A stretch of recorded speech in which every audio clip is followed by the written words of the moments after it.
Hey, everybody. Welcome to the Core Confidence Life Personal Development Podcast here on Core Confidence TV. I am your host, Dennis R. Sumlin, coming at you from New York City. Here on the podcast, we talk about men's personal development, relationships, pleasure, and prosperity. Every man got a right to that, right? So make sure you subscribe to the YouTube page right there. Hit that subscribe button so you can get all the latest TV interviews and other things we have on the channel. You can follow us on social media as well. On Twitter, Core Confidence Life, Facebook, Core Confidence Life. You know the deal, and you're already here on YouTube. You can visit our website to listen to our audio podcasts and read articles about personal development and things like that. Just go to coreconfidencelife.com. That's coreconfidencelife.com.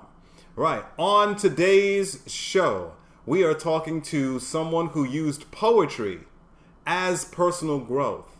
Jason Brown is a poetry writer and podcaster. And he's on the program today to talk to us about how he used poetry to make it through some of the toughest times in his life and as a guide to becoming a strong, confident man. So we're going to talk about that. We're going to hear some of his poetry and some of the lessons he learned from all that jazz, right? And so we're going to turn to Jason Brown on Core Confidence Life, here on Core Confidence Life TV, right after this. Core Confidence Life. Charles Gardner is a great storyteller. He tells true stories about survival and spirituality. In his inspirational book, Always Remember This Moment, he talks about his near-death experience with sepsis and how that put him on a stronger path of faith. And in his book, I Got This, he talks about construction site accidents and those who live to tell about it. Be uplifted, entertained, and motivated all at the same time with Charles Gardner. To pick up these books and find out more, just go to www.charlesgardnerauthor.com.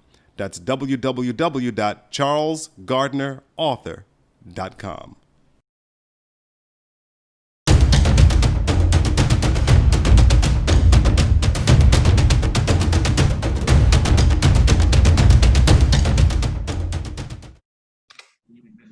Okay, we are on the program right here and now, and we are talking to a person who has used poetry for personal growth, and we're going to hear all about his poetry experiences, how he got into all that, and what anyone can take from poetry to help them grow as a man, as a person, as a spirit, and so forth. We're talking to Jason Brown. What up, Jason? Good evening. What is going on, Dennis? What is up with you? Glad that you are here on the program with us. Appreciate you, good sir. Absolutely. So before we skinny dip into our topic today, just give everyone an idea on who you are as a person. Where do you come from? You know, who are you? What do you do for a living? All that stuff to familiarize people who are watching this. Cool. So my name is Jason Brown. I usually go by Dark Matter on stage, or I guess in written word.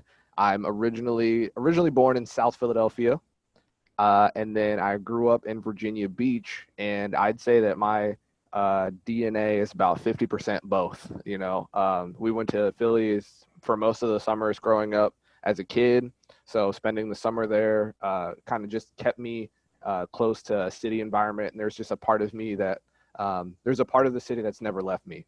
So between the two, I kind of forge, I guess, my writing style and a lot of how I look at life. Currently, I'm a bike mechanic at a local bike store. So bicycles have changed my life in a way that I never thought possible. You know, it was barely a hobby as a kid growing up. And now it's, for lack of better words, poetry in motion. And I get to share that with people on a daily basis. And basically I've seen the bicycle do everything from, turn people to pro athletes to people who can't walk more than 10 feet ride for miles on end with no pain. So it's a really beautiful thing to be a part of. Um, yeah, outside of that, I read a lot of comic books. And I try to read as much as I can, mostly comic books. I bounce back and forth between like comic books and poetry and autobiographies, kind of anything I can get my hands on. I love to learn. And that's about most of what you need to know about me. Ah, all right. So you're into bikes, all right. So when did you lose your training wheels as a kid riding a bike? Man, I don't even know if I had any, to be honest with you. I'm sure I did when I was like super young, but I didn't learn until way later in life. It was actually, I was probably 12, 13, and my friends were already riding around, so I had to figure out the hard way. Lots of bumps and bruises, right? Yeah, a lot of blood. A lot of blood. Ah! Hmm. Right? Yeah. Well, so you mentioned poetry, and you've been doing poetry since you've been a child. So, how did you first get into poetry itself? What got you interested in writing, and when did you start?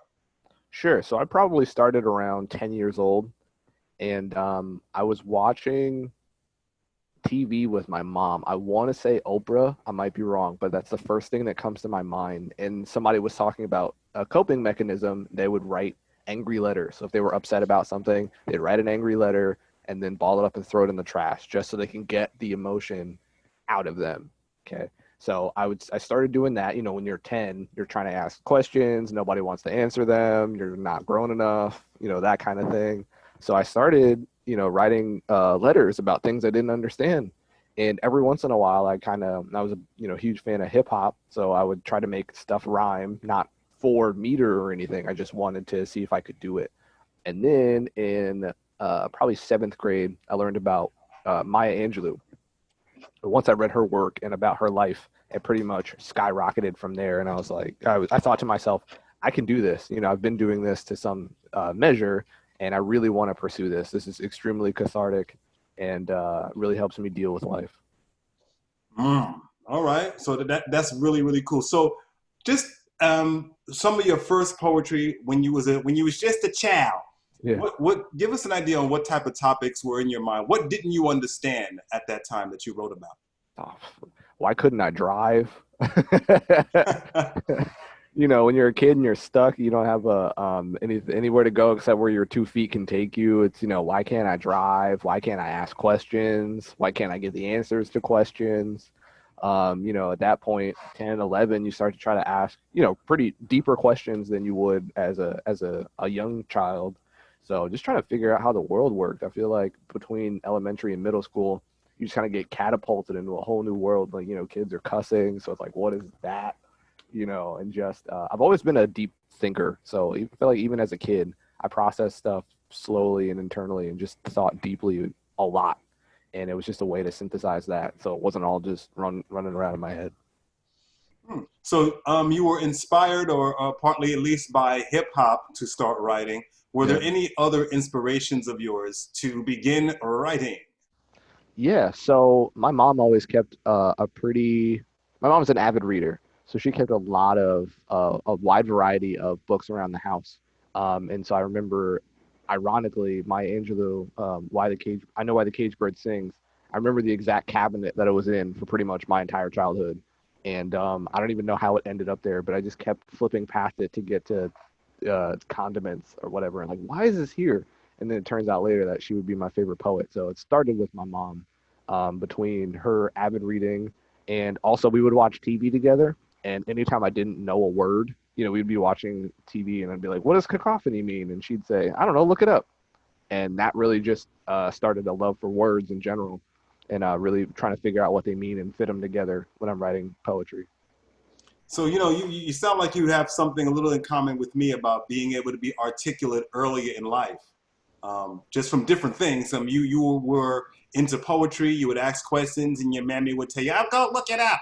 Yeah. And with me, I listen to a lot of talk radio. I used to try to make friends with adults as a kid. I watched a lot of news, and I learned how to be articulate and know the meaning of words by context, doing it that way. So, um, always good early education to deal with words, and conversation and deep writing. So that's great stuff. So how did this progress earlier, as you went along life? Did your At what point did your poetry start taking on a different style and move from being a kid's writing to more of an adult writing? Sure, that's a great question. Like I said, it started out, it was super personal, and every once in a while I would leave a journal and somebody would try to read it. And of course, I would try to fight them because there's nothing You worse can't than be reading my journal. Don't be reading my journal. that's absolutely right. And so I'd say through like I said, middle school is kind of when I caught the bug. And then in high school, I actually used rap to do a lot of like personal projects. So someone would say, here's third century mathematicians, do a poster or write a song or make a video, and I would rap most of the time. So I wrote a rap about Macbeth. I wrote a rap about Spartans. I wrote a rap about arithmetics, and they would usually go over pretty well, because it's one thing to just do a poster and say, Aristotle was born at this date, died at this date, and they lived, and Wikipedia basically. Whereas I would actually sit down and like write pretty extensive raps. And then I joined my first poetry slam competition my senior year in high school. And as I was going up, you didn't necessarily have to do anything that was written, like that you wrote on your own. You could do other people's poems as long as you recited them, perfectly. You couldn't read.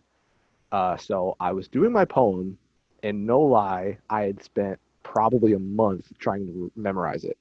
I got on stage, I got 4 or 5 lines in and completely blanked.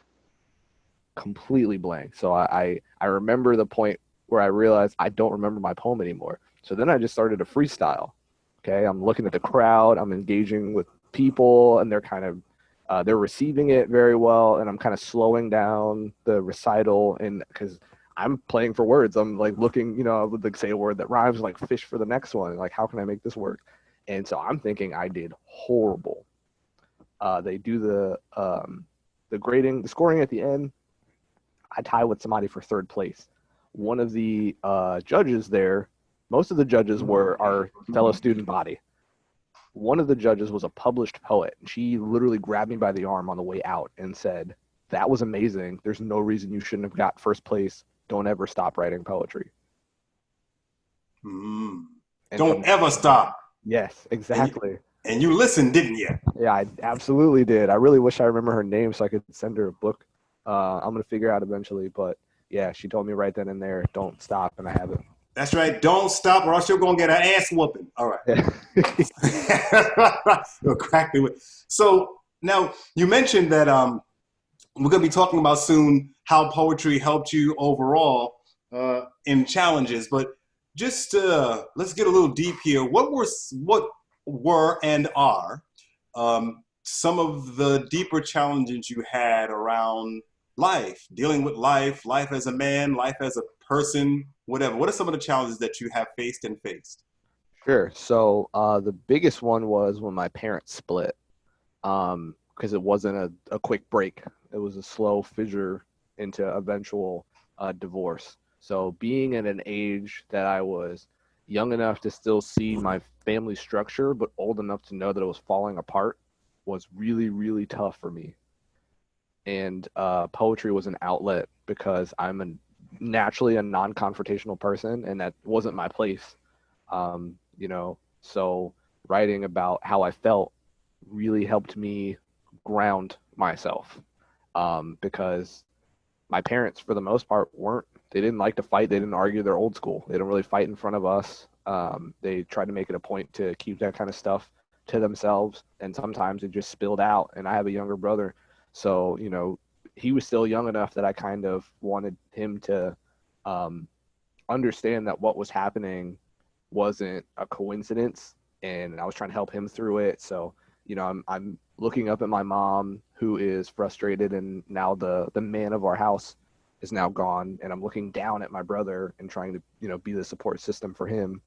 And so that really shaped a lot of my poetry for a long time. I mean, I had to basically learn what being a man means from people that weren't my father. Now, I don't mean that to say he's back in my life, and he always fought for us, but there was definitely a point between uh, 11 and probably 16, 17 that it was really rocky, and I had role models around me in the forms of, uncles. I had teachers. I had, people around me that I like really, grew to look up to. And so I kind of learned in their role. And actually my mom, showed me as much as she could about being in touch with, how sensitive I was.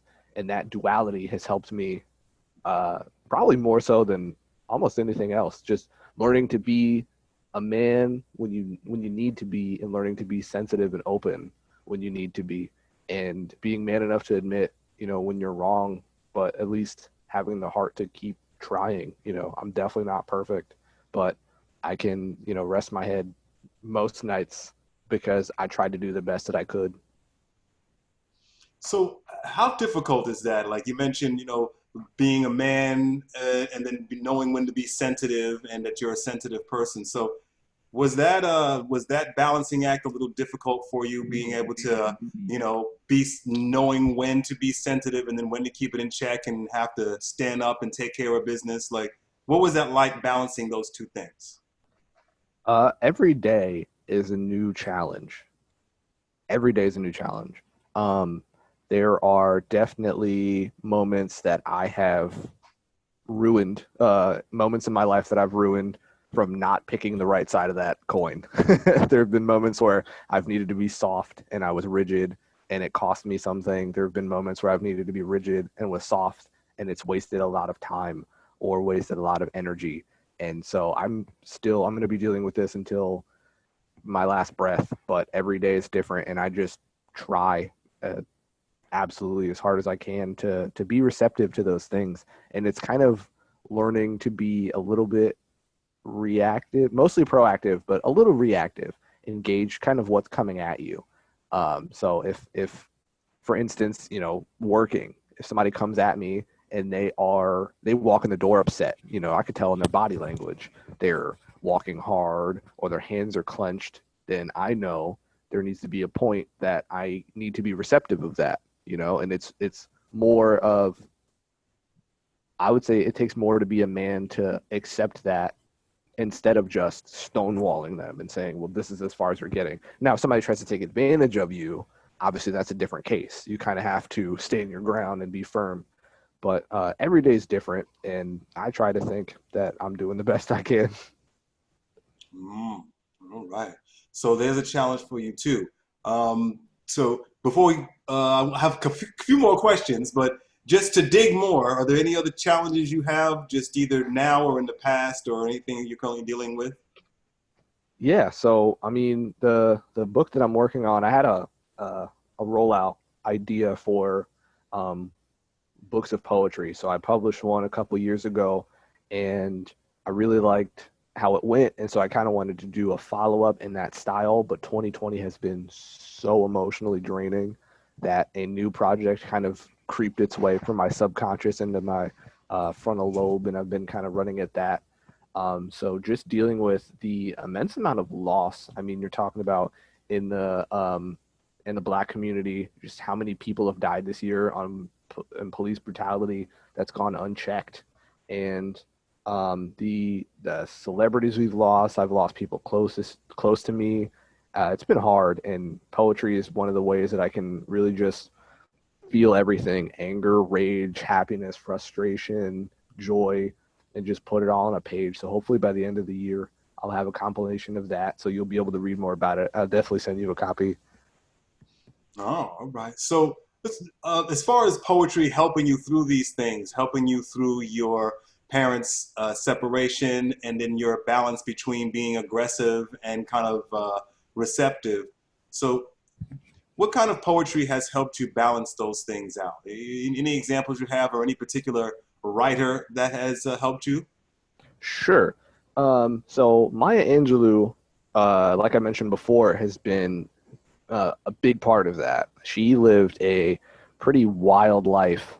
And so hearing that level of rawness in her poetry, in direct comparison to her actual lived experiences, was pretty eye opening because, when you become an artist, people grow a perception of you. And I think that in, I guess, most mainstream media. That's why when you see, scandals or so and so is doing this or wearing that or talking about this, it's such a big deal because that disassociation or that dehumanization grows with any sort of status, right? And I think that is interesting to me. So even, like musicians, specifically rappers, because I grew up in the same kind of environment. And so hearing about things that I've lived through or seen or come from a similar environment and them being able to synthesize all the things they feel into rhythm and word. So the first early influences for me were Talib Kweli and Mos Def.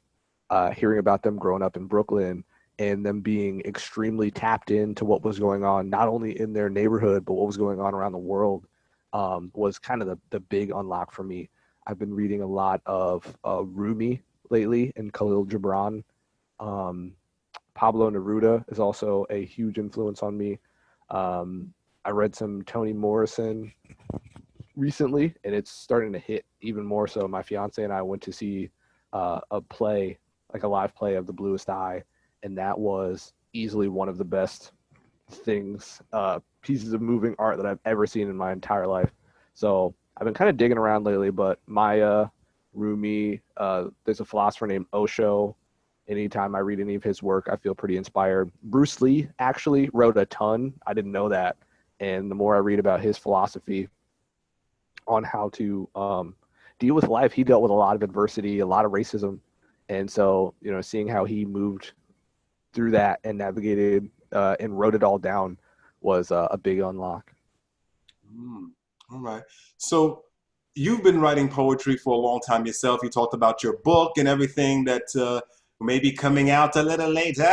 So what would you say was your best poem a poem that when you wrote it, it kind of transformed you? Anything like that? Sure. So I can dig through my phone real quick while I'm talking to see if I can find it. But I wrote a poem called Fangs, and I wrote it as a because I have what I like to call stage pieces and page pieces. So I have some that work better on paper and some that kind of work better when spoken live on stage. And Fangs was a really personal one for me because I didn't have dental coverage growing up. It just braces were too expensive. So I have some teeth that grew in, my canines grew in over my baby teeth. So it just kind of looks like I've had fangs. And it's something that I never talked about. I would even try not to smile as a kid because I got teased about it. It was a very easy target. And I was actually hanging out with a friend of mine, and a couple of her nieces and nephews were hanging out, and one of them hit me with a really good joke, and I started laughing. I mean, mouth wide open, laughing. And she says, "That's really cool. You have fangs." And at first, it kind of just I went into my shell, thinking, "Oh God, here's this, here it comes." And then she was like, "No, no, no! Like your teeth are really cool." And it seemed like such a small thing in the moment. And I remember uh, going home pretty much immediately that day and just writing about it. Like I never talked about it, never wanted to address it. And I went and I wrote a poem called Fangs, and I recited it live. And I thought no one has to know what this is. Like no one has to know what this is like. Everyone I've ever grown up with has had immaculate teeth, or they had crooked teeth and they got braces. And I tell you, every week after I would go back, somebody else would say, I'd be scrolling through my phone like, oh, what am I going to do on stage? And someone would say, hey, can you do Fangs? My friend came in from out of town because I told him you have to come see this. All right. So what you thought was embarrassing, was a weakness, was an issue you wasn't touching because there was a lot of embarrassment and fear around it, turned out to be something that people really just, hey, it's cool, or they didn't care, and you made it more in your head than what it was in real life. Yeah. Yeah. Right. That's good. So you mentioned reading a poem, whether it's that one or anything else. So do you have something for us right here on the spot, or should I let you off the hook? No, I got to find something. I had one and then I tried to look for Fangs, but I'm scrolling through my phone right now. I'm sure I can find something for you. Well, it's gonna be so it doesn't have to be fangs. Okay, cool. Let me see. Oh my goodness. Because I've written, like I said, I'm 27 now. and I've written since I was 10. So there's a lot of there's a I'm lot of stuff. sure there is. Yeah, actually, here's one. I haven't read this one in a while. This is kind of perfect because it's just in line with the kind of poetry I wrote when I was young, and my parents were um, kind of starting to separate. It doesn't have a title. Um, when love was a duffel bag slung over Dad's shoulder, as he stepped out of the threshold for the last time, I witnessed an immense flame kindle, desperately crying out for oxygen. I'd hope I'd never see eyes like mine the moment I had to redefine what love was, to know what it meant to stand tall with the ambitions. If your loved ones before yourself is all in that little inferno that I've reclaimed, that pours out through my eyes, through my pen, through the paper, through worry, that will help me melt the uncertainty in your heart. I hope that I can be as big for you as my father once was. Mm, just let that sit there. Yeah. Right. Okay. Wow. So, what are your plans for poetry in the future? Have you performed? I know you have a podcast. We'll get to that in a second. But have you done these things live since the last time you was live with this on stage? When was that? Or do you plan to do more of that in the future? Absolutely. So I have probably been performing on stages for a couple years now, and I actually right before COVID kind of locked the planet down, I actually hosted my first ever open mic. So that was extremely exciting. I had a few friends of mine that came down, and at first when we made the Facebook ad for it, it was at a coffee shop I was working at. So I had the venue, I had the support from my staff, and everybody was on board. And the closer it got to the date, the more encouraged we all got. But like most Facebook invitations go, everyone says interested, but going is usually pretty low. So we didn't expect much as far as attendance, and it was packed. So I'm definitely going to, once things start opening up again, I'm definitely going to be back on stage. The space that I haven't been using to go out and perform, I've been using to write. So like I said, I should have a second book out, darkmatter.com, DARKMTR. You could follow the blog there, and I'm working on a landing page. I have it on Amazon. I just have to tie it all together. But yeah, and I'm going to be hopefully posting more actual videos on my YouTube channel. So you can follow that at Dark Matter on YouTube, and you can check them out there as well. There's a few videos already on there. So if you want to see me recite some ill poems, you can definitely check me out on YouTube. All right. Well, since we already on the topic of you on YouTube and so forth, well, how can people hear your podcast? Sure. So my podcast right now is streamlined through anchor.fm. It's the Dark Matter Podcast. So that's DARKMTR. Search the Dark Matter Podcast. You have to say the whole thing. It's like a pimp named Slickback. And you'll be able to find it there. It's also across all other podcast mediums. So you can definitely find me on Apple Podcast if you have Apple as well. And I just recently started doing video.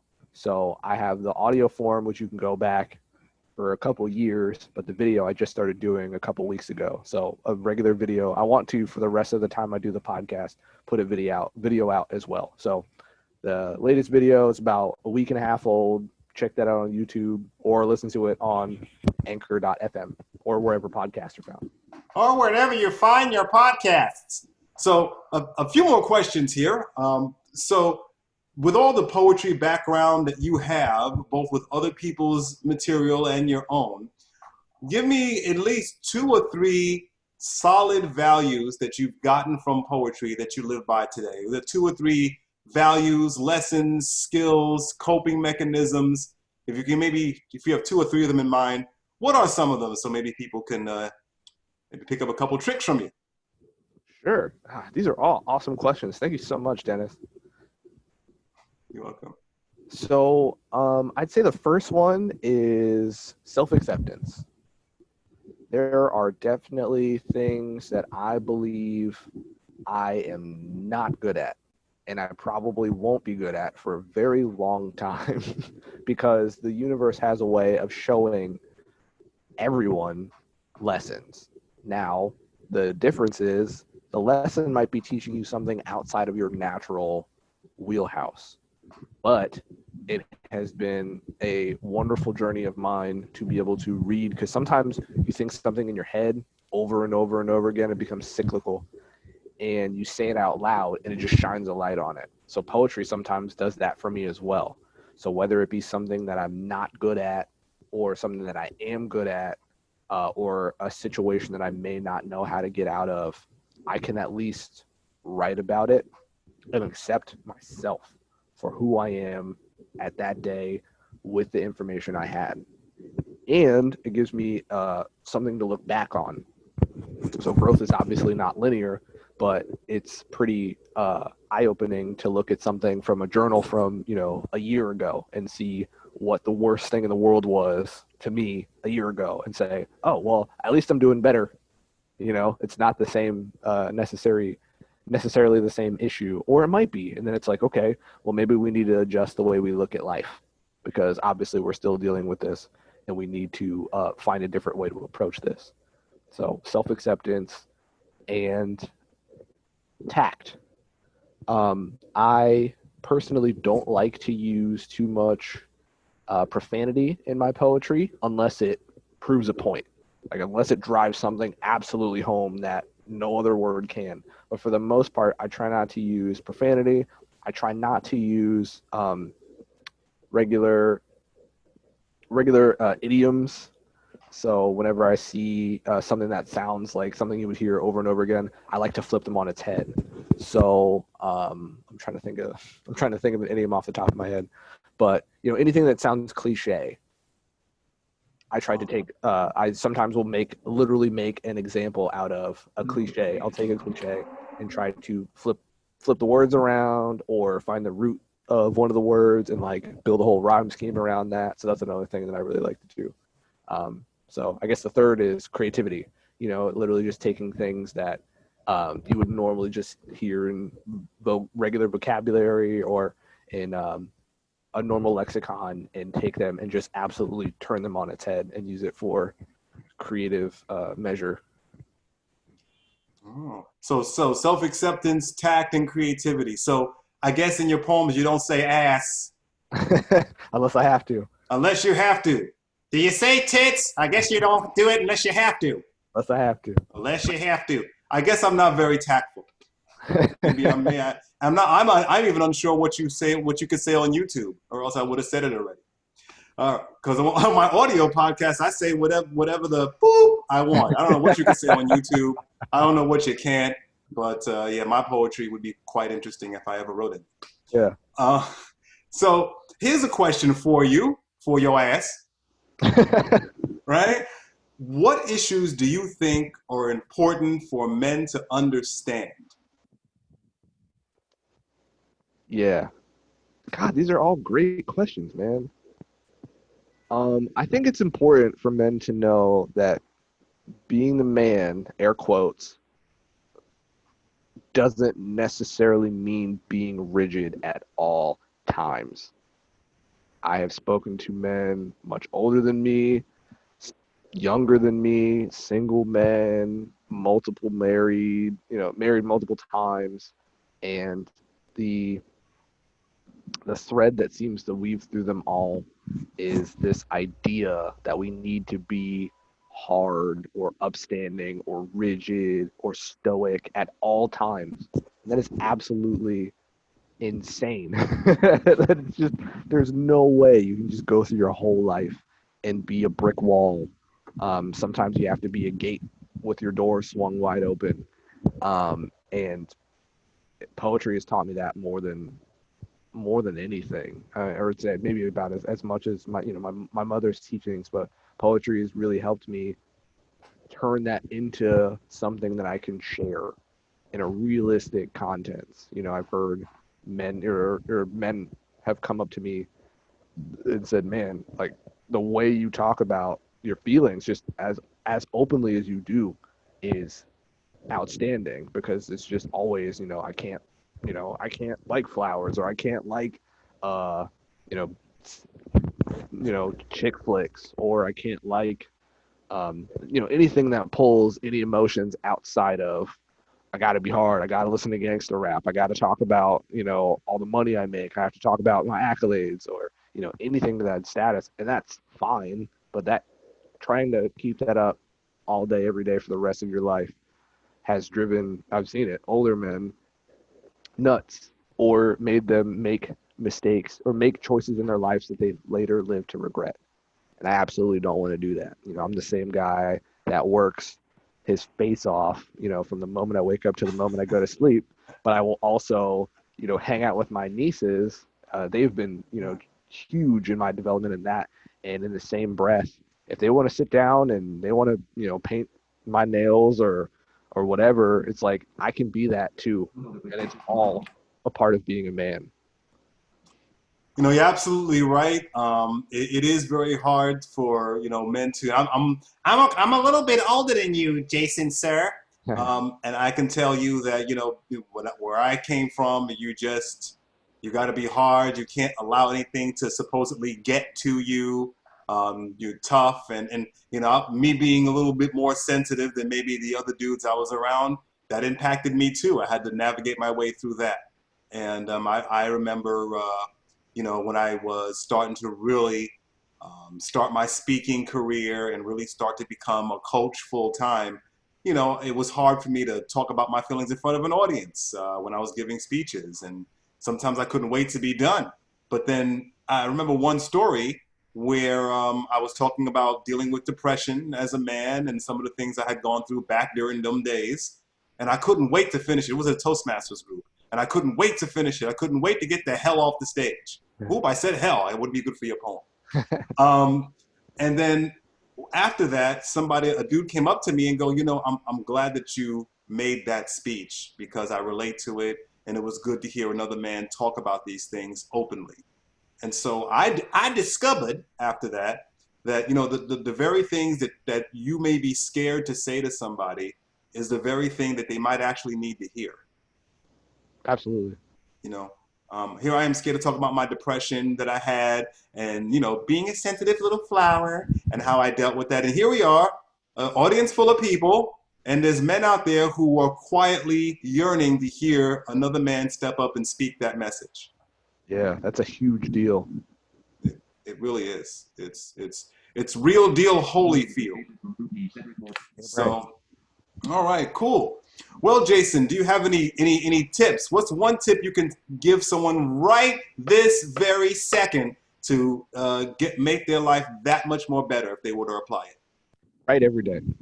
Right, you're saying it at the right time because I've been trying to get my writing muscles up again, and I've been doing that for the past week or so, and it did exactly what I knew it would do the last time I was in my writing spree. It strengthens your mind, strengthens your writing skills, allows your feelings to flow easier. Yeah. I don't know why so many people resist it. So. Yeah, it's given such a bad connotation there. I think there's the idea that you have to be poignant in everything you say, and poetry definitely has taught me that too. You don't. You can be as crass as you want to. It's yours. Yeah, Own it. that's right. That's right. Own it. Whether you say ass in your poetry or whether you say flowers and trees, open it. All right. Well, Jason, I want to thank you for coming on the program, being in the hot seat, having a black dude with an afro ask you questions, and sharing your knowledge and experience. Thank you so much, Dennis. I really appreciate it. These are easily some of the best questions I've ever been asked. I appreciate you and your afro.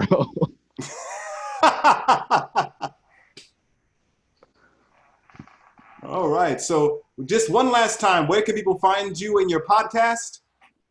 Absolutely. So you can find me on Spotify, on Anchor, Apple Podcasts, Stitcher, wherever podcasts are found. Just Google DARKMTR podcast. So that's the Dark Matter Podcast. You can also check it out on the website, which I will soon have links for everywhere you can find me at darkmtr.com. All right. Speaking of dark matter, I will soon get rid of the afro because this is what all y'all call quarantine hair. Yeah. I hate that word quarantine. I heard enough of that word this year. Enough with that word. But yeah, it'll be gone soon. All right. Well, cool. And I'll write a poem about it too. Do it. All right. Thanks for coming on the program, sir. Thank you very much. Have a good night, man. All right, hold on. Turn.